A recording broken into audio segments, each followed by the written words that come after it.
I think this session is an important one because I think, I've met a lot of great surgeons here, and it's interesting when you go to a spine MIS meeting, all the doctors have really nice watches. Have you noticed that? And I think it goes to their personality, right? I don't see a lot of iPhone watches here. And I think for me, when when you look at how hard we work and all the trouble that we go through in residency, and I think my father was a big influence for me, and he loved going to the mountains, and I was born in Tehran. People don't know this, but in Iran, there's the Alborz Mountains, and that's where I learned to ski. And my dad was a businessman, and he had a really stressful job, and I could never understand it, but his escape was getting outside and going in the mountains. And now I know I think got that from my father. And, I think we spend so much time in the operating room. I think it's really important to prioritize your family.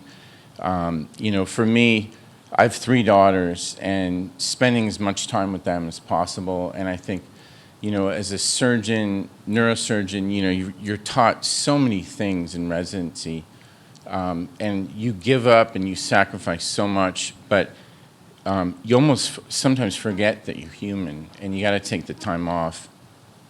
Fortunately, I live in Seattle, and one of my favorite things to do is go to Montana. People don't know this, but Montana is one of the largest states in the United States, and there's only about 1 million people that live there.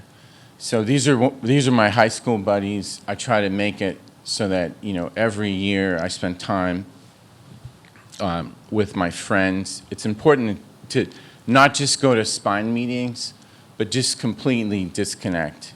And I think I've had long-term, these guys I've known since elementary school, and we go golfing every year, and we've always gone to Montana, and we've always kept that tradition. And even during residency, I didn't make it all the time, but I tried my best to try to go when I could. And again, it's interesting because both as neurosurgeons, orthopedic surgeons, we're held to such a high standard, right? I mean, look at all the great doctors and all the things we talk about. We're arguing about, we're trying to get patients 2% more better outcome. That's how competitive we are. But, as a neurosurgeon, people don't think about, okay, this is a human being. He has a long-term career. And every time you have a complication or something bad happens, you have that personal sacrifice. And as a resident, I got to spend time with Henry Marsh. I was a resident at University of Virginia, and he wrote this book called Complications. And it's really interesting. He said, as a surgeon, as a neurosurgeon, you're trained to do everything, but they don't teach you about dealing with death and complications. And he said he always had a graveyard for every patient that either he lost or had a complication with. And I think it's important to have this balance.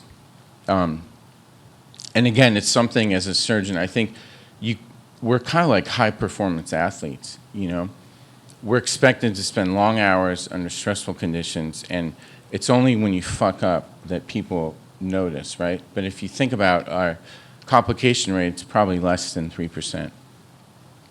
And again, for me, I think the thing I learned from my father was when you're outside the hospital, I think it's really important to spend that time with your family, your colleagues, your friends, completely disconnect. And I think so much of what we do is wrapped up in, our work, that it's easy. It's almost unheard of for doctors not to answer their phone, not to answer the text, not to answer the email. But I think, and again, now with all the technology and everything we have going on, it's even harder to disconnect because people will want to reach out to you, and have that instant gratification of getting a response.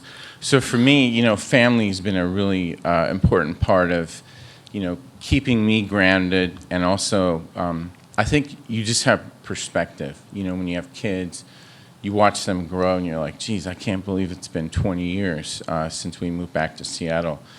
And one thing, I think has become more important, and as doctors, we know it, but it's important. I think wellness, I think, some of the talks we talked about, like Roger and Peter, just having outside interests. We sacrifice so much during our careers that you put a lot of things aside, like sleep, nutrition, diet, exercise, and it's funny, but as I get older, those things become more important, right?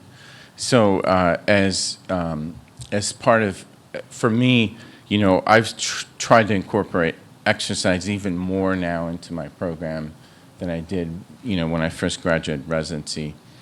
And again, this is in Montana, and we're fortunate. It's only an hour flight, and it's heaven. And here I'm hiking with our family, and I don't think I saw a human being for like 2 or 3 days. It's just nice to just completely disconnect. And that's called Lava Lake. It's a huge lake. It takes about 7-mile hike, so it's not too bad. And it's super cold. And my kids dared me to jump off the cliff, and my dog actually came after me to go in the center of the lake, and it was pretty cold. But it's things like this that keeps us grounded, and I think, again, as most of everybody in this room does, is you have to take that time out and disconnect. And again, living in Seattle, there's a lot of creative outlets. There's lots of things to do. And I think it's important as a surgeon is to continue those creative outlets, whether it's writing a book, in Roger's case, taking up photography, storytelling. These are all, I think, important things. And it's funny, we all talk about AI and technology and how everything is rapidly evolving. My dad says AI should be renamed. It should be actual intelligence. So it's one of those things, as we have more and more free time, I think, at least for me, what I've tried to do is create more free time. And as physicians, that's the most valuable, I think, asset that we have is time. And so it's important to create time to do the things that you like. And again, fortunately, I live in Seattle. I've got great colleagues. Roger mentioned this earlier, but when I moved back to Seattle, we started the Seattle Science Foundation. And really, I think it's kind of cool. It's a personal thing for me, but having moved to Seattle and thinking about education, think about using technology and really reaching the masses and trying to bypass all the institutional, red tape, our associations, even ortho versus neuro, MIS versus this versus that. We tried to create this Switzerland. And again, we've had great colleagues. A lot of you guys have actually visited. And so I think for me, again, the most important things as a physician, it's like we have passions. And for me, the ability to do things with companies, whether it's like alcohol or wine, we're going to go have a great dinner tonight. I think when you're a neurosurgeon, it's important to take that time to pursue those interests and actually, and as we've talked today, there's so many opportunities. Again, for me, one of the things that I learned from my father is, just getting outside, spending time with family, but also as a physician, we work so hard, and as I see reimbursement goes down and things, there's other opportunities. My dad was a businessman. He introduced me to real estate. I had no idea about real estate. And then, having like an investment strategy.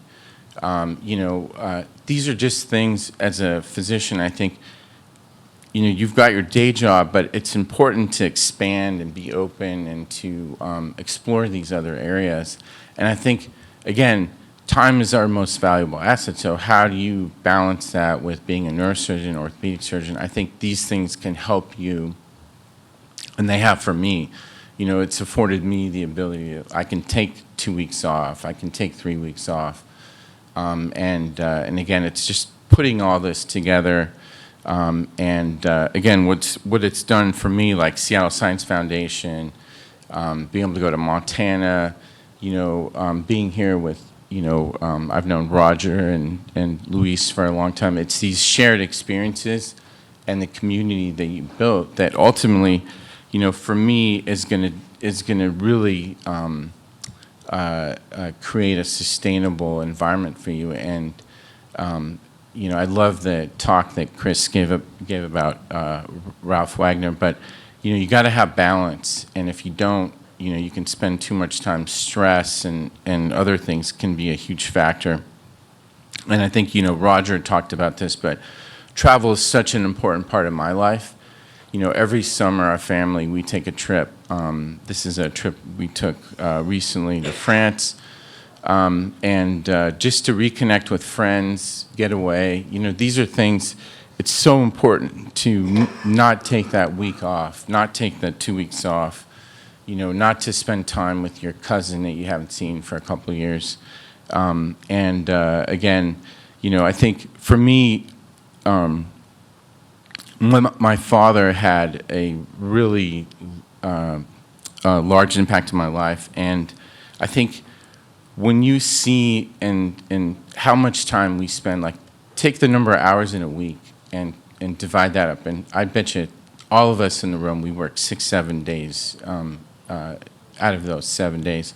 So I think and again, for me, I'm still in the process, I'm not even close to retiring, but how you design a system that's sustainable, both within your family, but also your professional life. And I think, you know, coming to meetings like this, traveling, getting to meet and talk to a lot of smart people like the physicians in this room has really made my career. And I think it's allowed me to create a life outside of the operating room.